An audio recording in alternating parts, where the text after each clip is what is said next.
resume evolution. Since 2009, she has written thousands of resumes for diverse industries at all levels.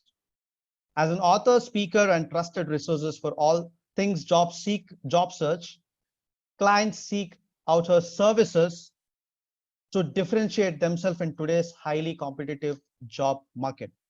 Melanie has been featured in several media outlets, televisions, countless radio shows, and she has been invited to speak to organizations and nonprofit across the world on career topic for resumes, LinkedIn, interviewing, personal branding, networking, and career empowerment. She holds an MBA in entrepreneurship and a Bachelor of Science in Business with a minor in English. Now, for more about Melanie, I would share you the link while she'll be giving you her research, or I would say her expertise, or her experience or knowledge that would help multiple, I would say many job seekers today on the platform.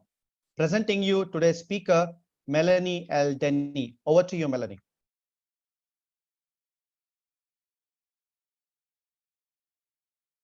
Okay. Hi, can you hear me? Yes? Okay, Yes, thank yes, I can you. hear you. Thank you. Thank you for the warm welcome. I'm excited to be here. I am just over the moon because I get to share my expertise across the world. So now I'm an international career speaker, right? So thank you so much for this opportunity. Let me share my screen. Today we're going to be talking about interviewing 101. So pretty much how to get hired. So we're going to be going through a lot of information. And so please hold your questions to the end. And I think Venzil will be sharing the questions with me after we're done. All right. So just a little bit about me.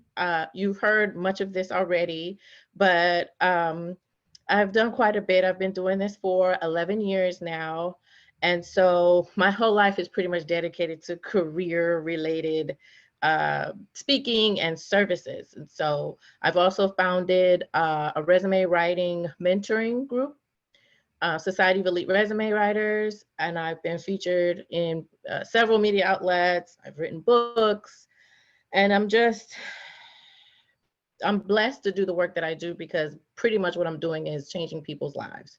And I appreciate what you guys are doing because you're doing the same thing in a different way. So I absolutely love it. And again, I'm honored to be here. So enough about that. Let's talk about what we're going to cover today. We're going to talk about the purpose of an interview. We're going to talk about mindset and how and why it matters. We're going to talk about when interviewing actually starts. I'm going to talk to you about how to research, being prepared, making that first impression, helping you understand what they really want to know, a tip on how to start working before you even get hired, and a few other bonus tips, and then we'll open it up for questions. All right, so let's get started. What is the purpose of an interview? The purpose is twofold. You have a purpose and the interviewer also has a purpose. Your purpose is to evaluate the company to determine if they're a good fit for your goals. Your goal, or the purpose of the interview, is not necessarily to get the job, even though that's typically what we want, but you want to be looking at it from a mindset of, I'm here to see if this is for me, or maybe it's not for me. And so you want the purpose behind your interview, not necessarily just to, I want to get the job, because it may not be the right job for you. The purpose should be really to evaluate the company and see how and if you fit in, and see how and if it fits in with your career goals. The purpose for them is to evaluate the candidate, you, to determine if you're a good fit for their needs. So really, it should be the same, pretty much the same purpose and outcome for both of the people involved. For them, it's really about minimizing the risk that is involved with hiring people, right? So when you hire someone, there's a big risk involved. Will they come on board and do what they're supposed to do? Will they cost us money? Will they quit on us? Will they do a good job? Will they fit in with the team? All of that is risky for an organization. And so what they want is for you to reassure them that the risk is minimal. Okay. So they're going to make a good decision in hiring you. That's what they're there to determine. And that's the purpose of them interviewing you. So let's talk about mindset. I already touched on it. It's so important because a lot of people are so nervous about interviewing because they're looking at it in the wrong way. They're looking at an interview as I'm going there, they're going to ask me all these questions and I have to answer correctly. And if I don't, I'm going to miss out on something. Really, it shouldn't be an interrogation where you're just answering question after question after question. It's really just a conversation. Again, if you think about the purpose that you're there, it's if you take away the stigma that I'm here to get a job and think about it in a way where you're here to find out if this is the right job for me, that takes a lot of pressure off. And you just converse with the person, answer their questions, and you ask them as well some questions. And remember the fact that you need each other. You come into it thinking I need this job, but they're also coming to it like we need this person, right? And so you need each other. So it's not, you're not there for a handout. You're not there asking for a job. You're not begging for something. You are exchanging value. You're getting money and they're getting your brain power, right? So you need each other. So think about it in that way. And realize that they're nervous too, right? They're nervous too. They don't want to mess this up. They don't want to misrepresent the company. They don't want to make you feel uncomfortable, right? They don't really know what they're doing. A lot of interviewers are just kind of, have a paper there to have questions, but they're just as nervous as you are. So think about that. Again, it's a give and take. It's a two-way street here. And realize that you have power. Okay, there is some power that you hold. All the power is not in the company's hands. You have power as well, right? I'm all about empowerment, and I think you guys are too. That's the name, is part of the name of your thing, right? It's empowerment.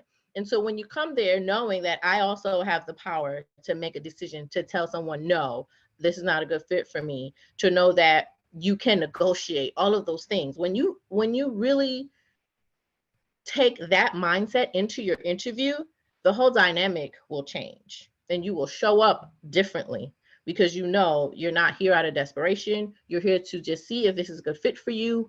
You're here to see if there's a need that you can fill and to see if there's, a pocket that they can fill with the paycheck, and really assess versus beg, I need, please give me a job.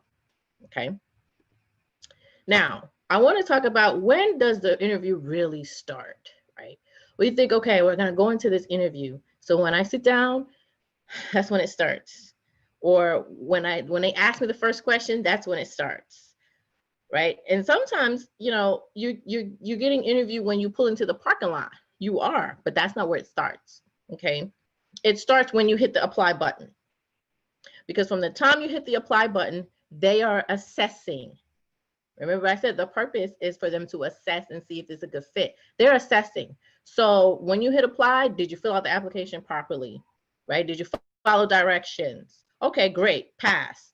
Now, when I call you for to set up something, when I email you to set up a call, do you reply right away? Are you using proper English when you write, proper grammar? All of that is being assessed. When they call you for the phone screening, are you polite? Did you answer the phone rudely? Do you sound busy or preoccupied? Do you not know who's calling you, right? Sometimes we're applying to all these things. You get a call, you don't know who it is, right? All of that is a part of your interview. It doesn't start when you show up to the office, or even if it's virtual on a Zoom call. It starts when you hit apply. So keep in mind that you want to always put your best foot forward, and know that they're always assessing, and you should also be assessing as well, right? So when they call you, are they being polite, right? When they write to you, is it professional? So it's, again, always back and forth, all right? So now, when you show up and when you're ready to actually start interviewing, you need to have done research. And I don't just mean going on the website and reading the about page. That's very basic. That's something I used to do when I was in college because I didn't know anybody. I would go to the about page and I would show up and they would say, what do you know about our company? And I'd rattle off some stuff they put on the about page. I mean, that's okay. But if you really want to get hired and you really want to make a good impression, you need to do a lot more research. Yes, read the company website, get a feel for their history, read the about section, get a feel for their branding, what they're all about, who their customers are. All of that is important. That's the basics, right? Now you also need to research the pay scale, right? So payscale.com is a great place to start to really understand where you fall as it relates to the salary requirements and how you can negotiate. Because once you know what the going rate is, what's going in your area, what this company, Glassdoor, what this company pays, Glassdoor is a great place to find out what companies are paying. Glassdoor is another great place that has interview questions and what they're going to ask you specifically and reviews about the company. So again, all of this is you assessing because you want to make sure this is where you want to work as well. Okay. We don't want to be desperate and just go for a job because there's a job opportunity in front of us. We want to really take some time to research. LinkedIn is another great place to research, right? So you can go to the company page and then kind of sift through the people who work there. So you get a feel for who works there. You can kind of study them, see how long they've been working there. You can see what's, if people are moving up in the company by looking at their career history. You can look at the demographics of the company. Is it diverse enough for you?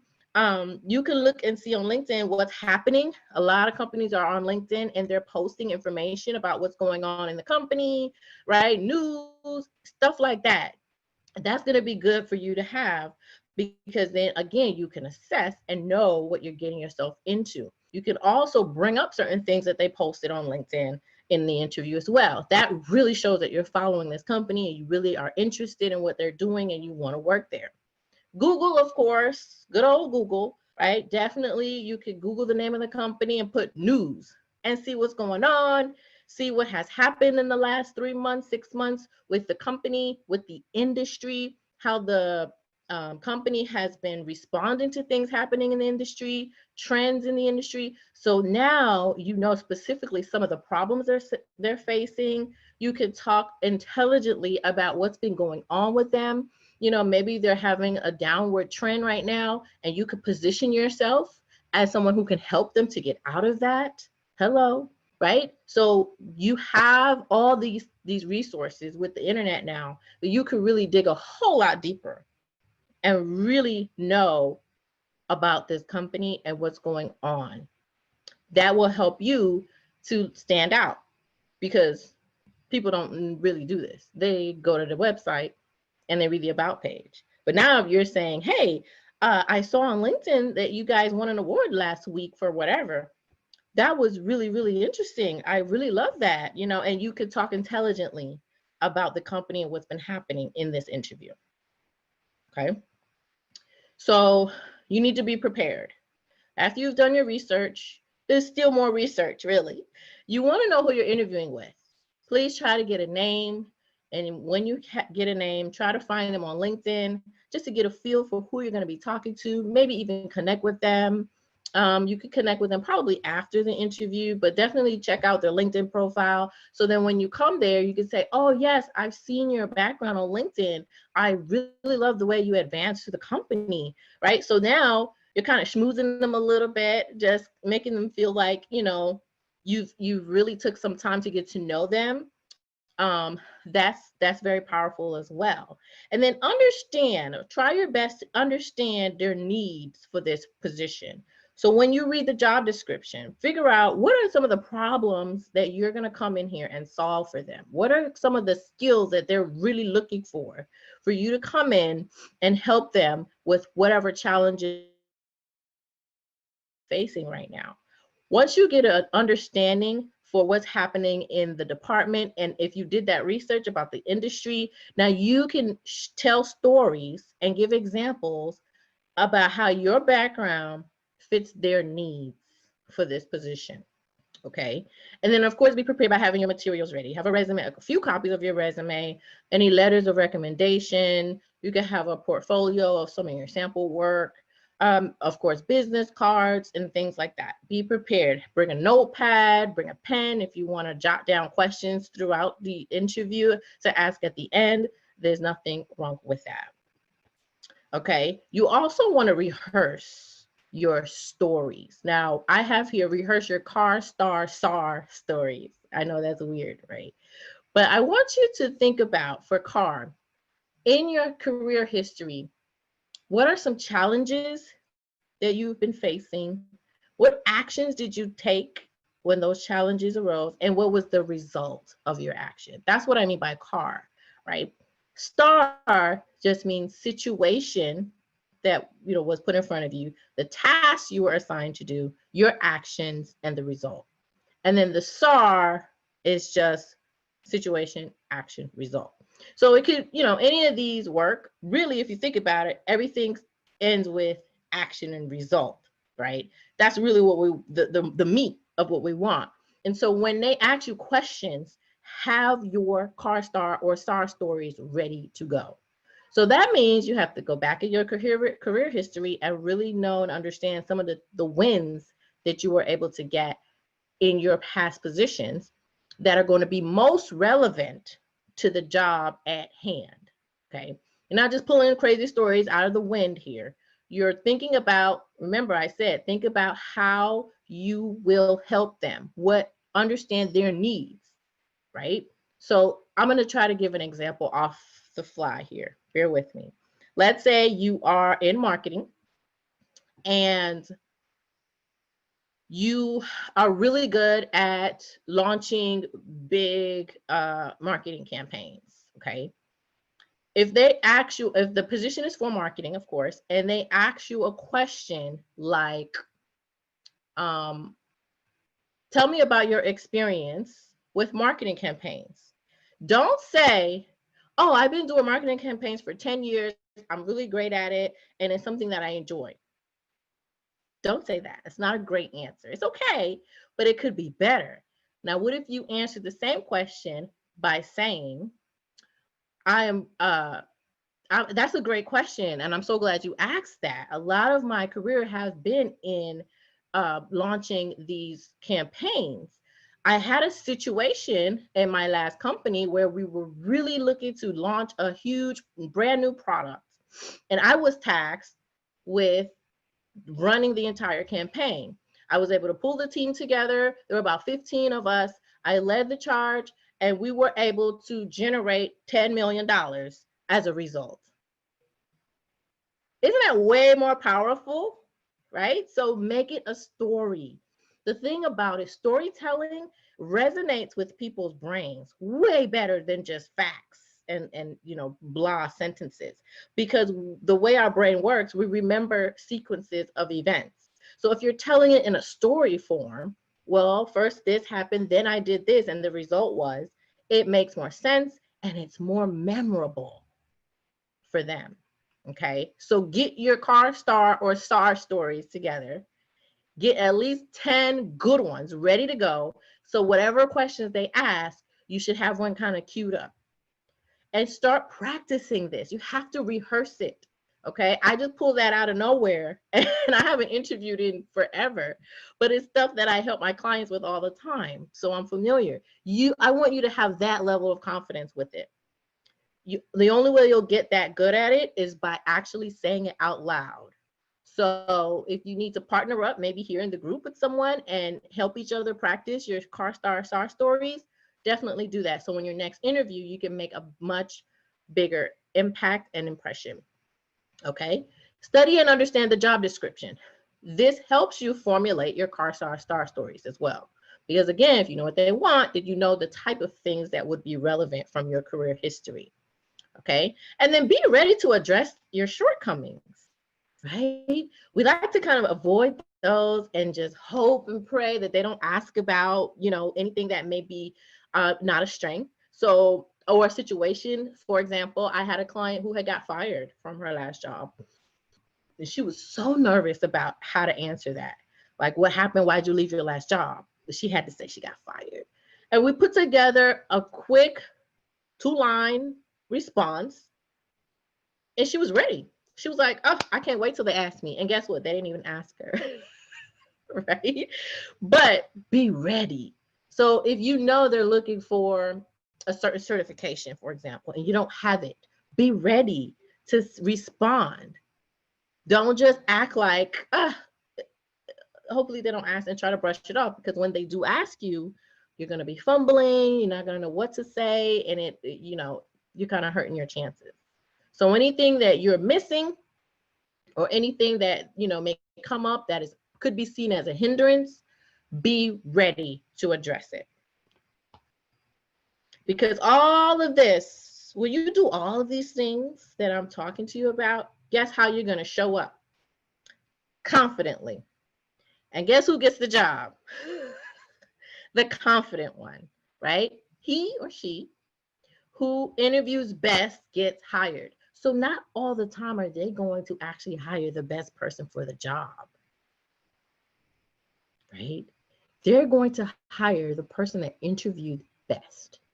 And interviewing, luckily, is a skill that you can learn through practice, preparation, things like this, training, doing mock interviews, getting assessed. You can learn to do this well. So you can show up ready and confident to get hired if you determine that that's what you want. Okay? So now, first impressions. Everybody's watching. Everybody's watching. And guess what? The person who interviewed you is going to go back to the receptionist and say, hey, how did she greet you? How did he greet you? And they're going to tell him. I watch it all the time happen when I was in corporate. Everybody's watching. So be nice to everyone.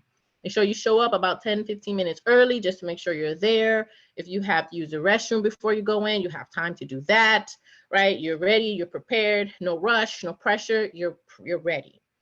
Another thing that I recommend sometimes to my clients is when they first show up or you first come to the office, throw them a compliment. Nothing crazy or inappropriate, people, please. Something simple. Oh, what a nice watch. Oh, is that your family of beautiful children? Oh, I love your office. What a great view. Very subtle. Make it sound sincere. Well, don't make it sound sincere. Make it sincere. But try to find something that caught your eye and just mention it. Okay?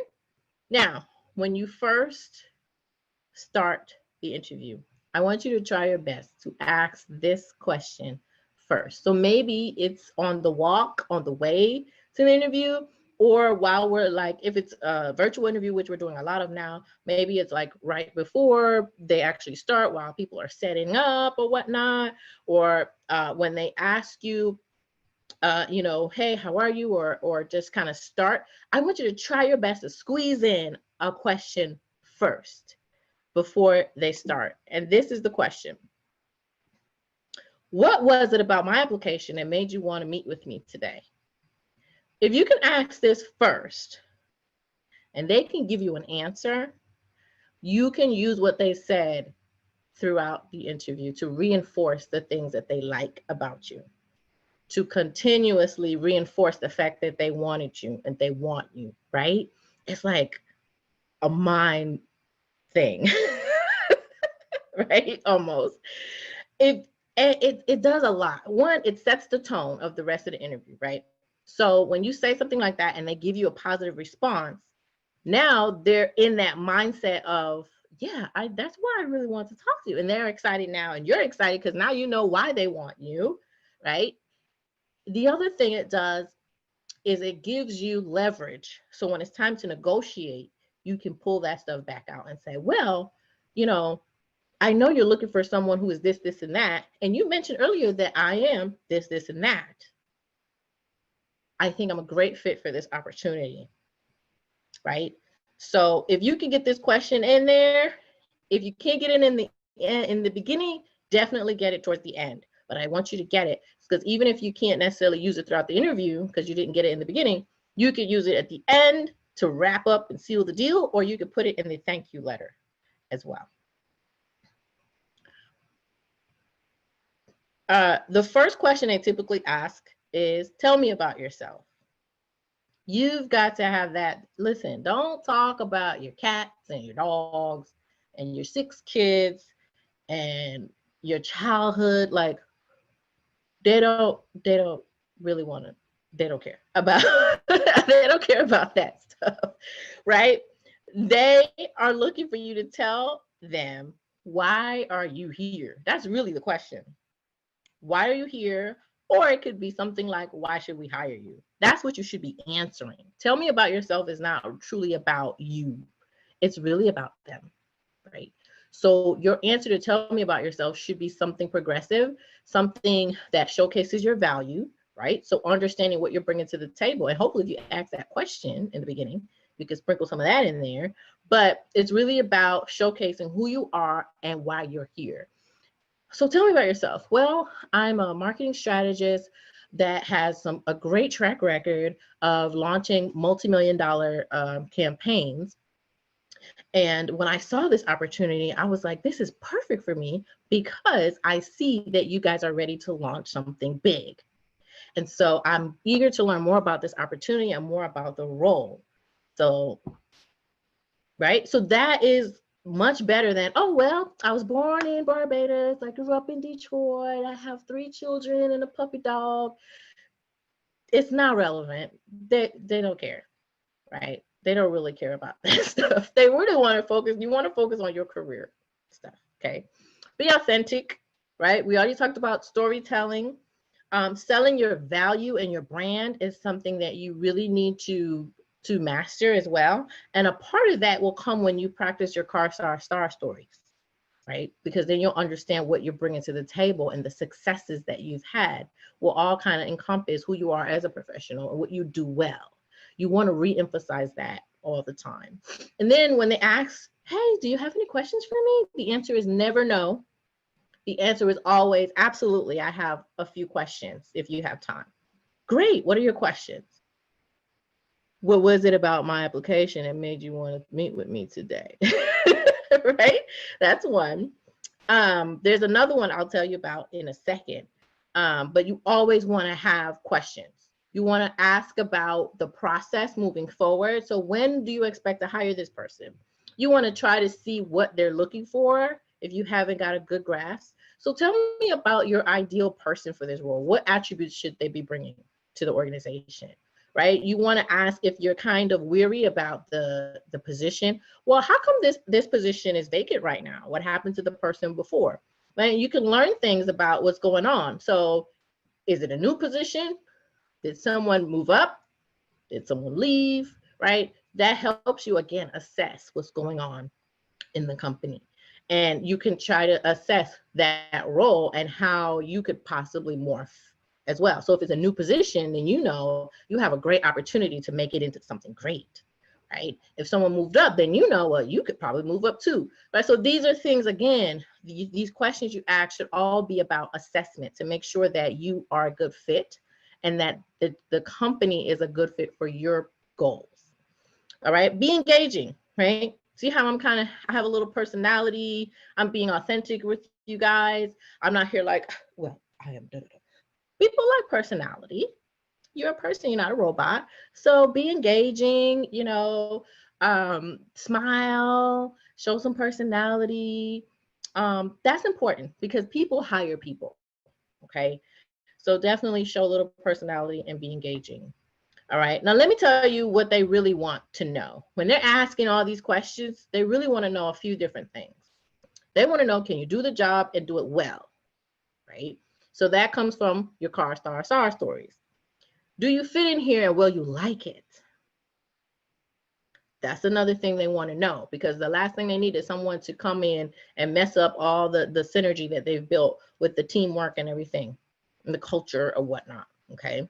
So they want to know that. So understand what the dynamics are and ask, hey, what's your leadership style? What's the culture like here? And you can take a look around from the receptionist and how she greets you to the people, how they dress. All these things will help you also understand if you fit in as well. They also want to know, can you help us? And how can you help us, right? So that kind of goes back into the challenges that they have, understanding what those are and how you fit in to help them with that. Is this really where you want to be, right? So they can probably tell if you just want a job, you just need a job, I'm just here for the job. You're hiring, right? You don't want that. You want them to feel like this is really where you want to be.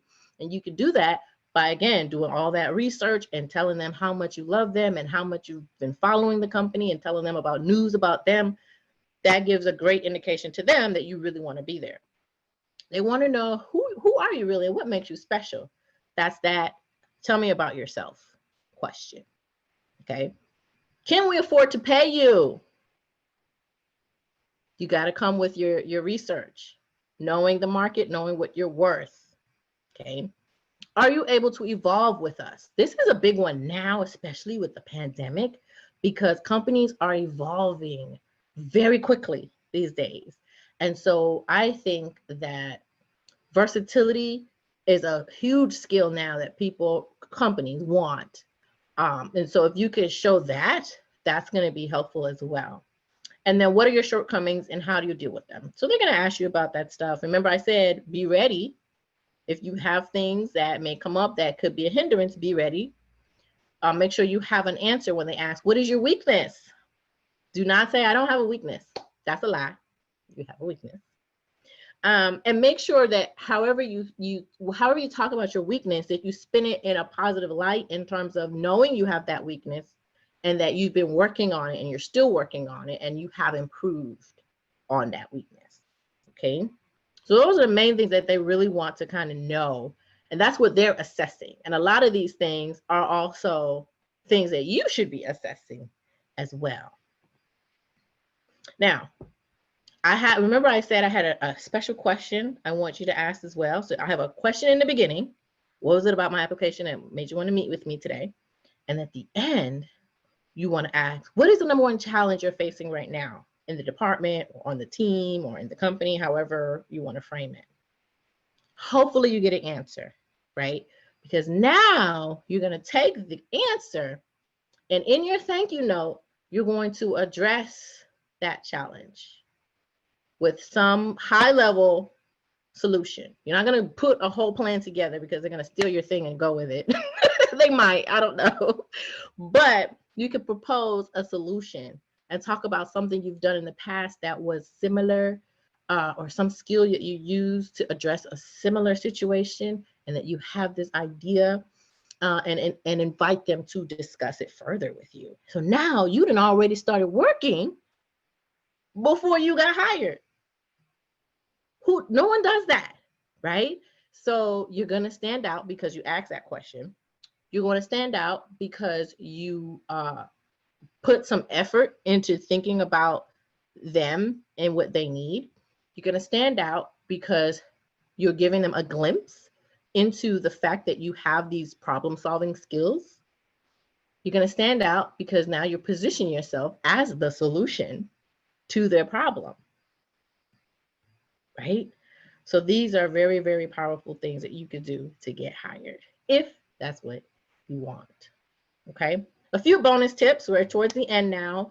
Don't wear anything crazy, distracting clothes, too much perfume, too much jewelry that you're shaking and jangling all over the place, right? Do not ask about salary first. Let them bring up the salary conversation.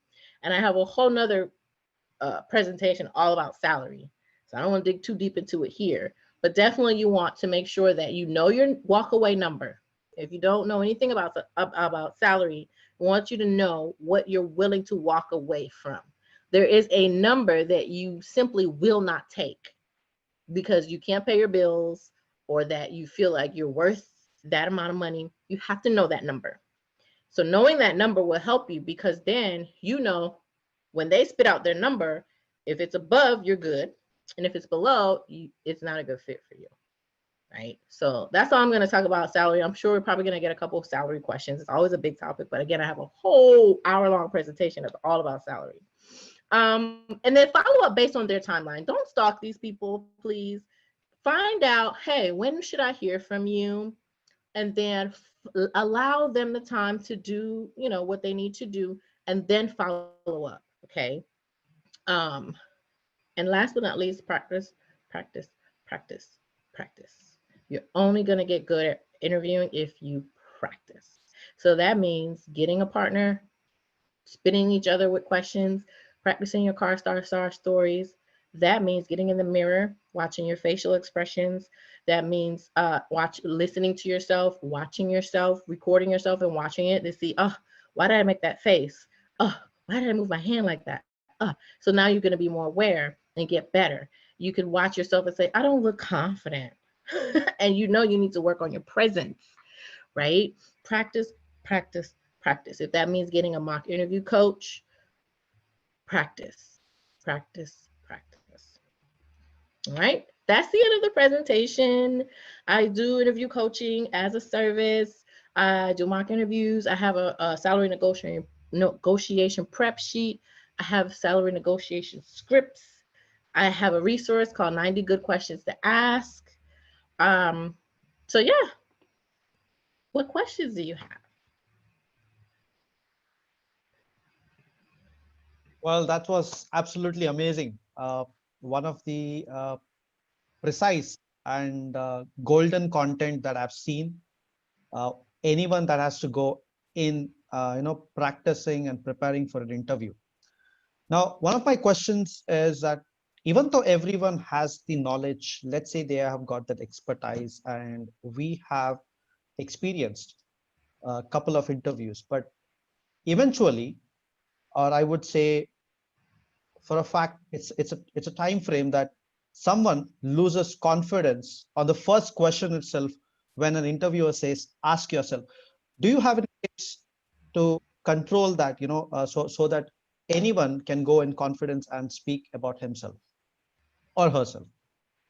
I'm sorry, I think I missed the first part. Did you say the first question kills your Yes, confidence?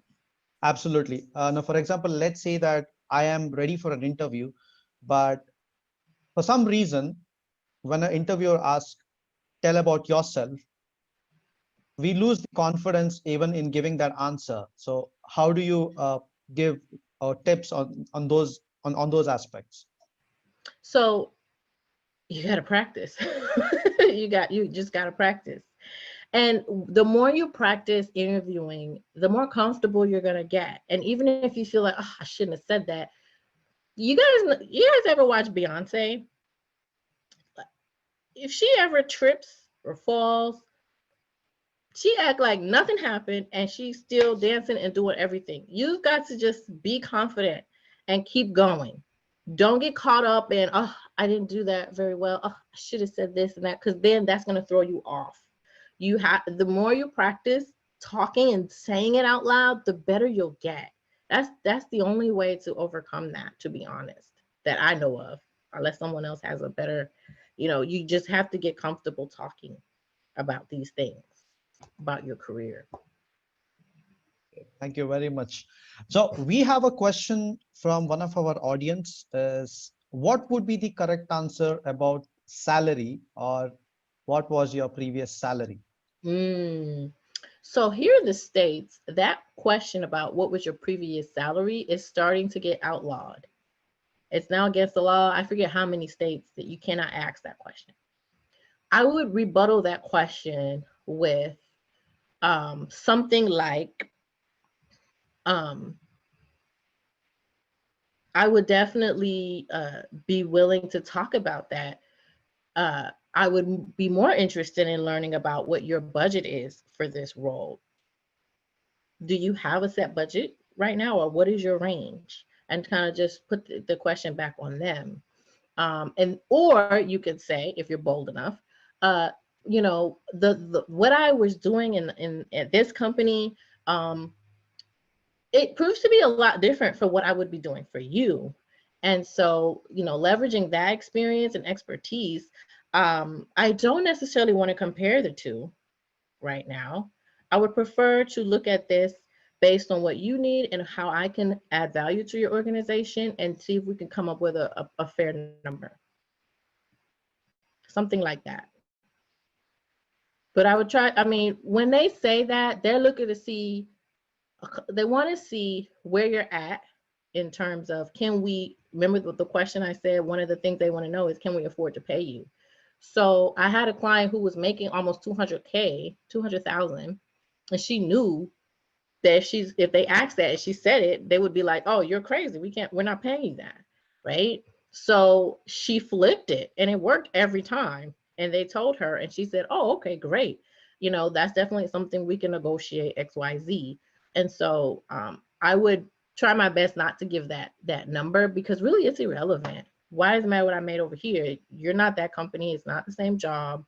Like, let's talk about what we're doing now. Thank you. Thank you very much for that answer. Well, your slides were absolutely brilliant. And now I may request you to please unshare your screen so that you can come on the screen and so that we can questions from our audience who are right now raising their hands. So before I go, before I go to the audience, one of the things that I see on LinkedIn right now is, no matter you don't have experience in that particular field, I see job seekers mentioning interested, just interested. So do you think, I understand that in this pandemic time, a lot of us have, many of us were made redundant. Do you think that going to other field would make them, give, give that perfection, like saying that I'm interested in this job, even though you are very low with it? So how do you recommend those job seekers to reply to speakers? Like, I always tell them to get in touch with the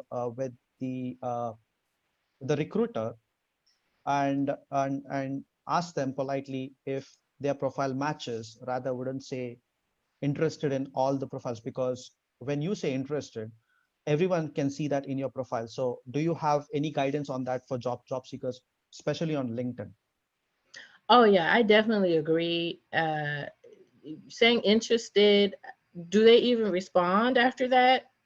Right? Because how many people are saying interested? So I would definitely follow your advice and reach out directly. And I wouldn't necessarily ask them to review the profile. I would hit them with, hey, I saw you posted this. Here's what I have to offer this type of opportunity. Do you have a few minutes to chat? Because I have questions about the role. Thank you. So